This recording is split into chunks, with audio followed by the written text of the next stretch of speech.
Hey guys, in this video I'm going to show you how you can withdraw money from your Prizepicks to your bank account. So what you want to do, of course, guys, you want to click on these three horizontal lines right here at the top left.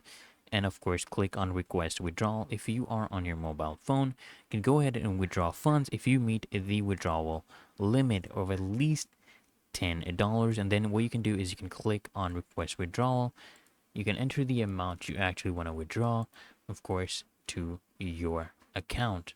Now, guys, it's important to note that, you know, you can only request funds if you're withdrawing to a bank account. You can only request funds if that is the method you had previously used to deposit funds to your Prizepicks account. That is their type of verification process they have. There's their method of verifying. So you can only request a withdrawal to your bank account if you had previously used this to deposit funds into your Prizepicks account. So what you're going to do, of course, to request a withdrawal, navigate to the menu at the top left corner, okay? And then what you're going to do, that's on the mobile app. Okay, if you're doing this on your browser, the menu is in the top right corner, and from here you can also select request withdrawal. And what they'll do, guys, they'll send you a one-time password code by email as soon as you request your withdrawal, and then they will send you an email to confirm whether the withdrawal was successful or not.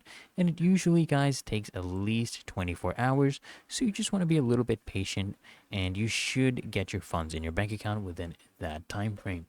So I hope this video helps you out, guys, and if it did, guys, consider smashing the like button, as well as subscribing to frequently asked questions. Turn on those bell notifications, guys, so you get notified of the next video, and I'll see you in the next one.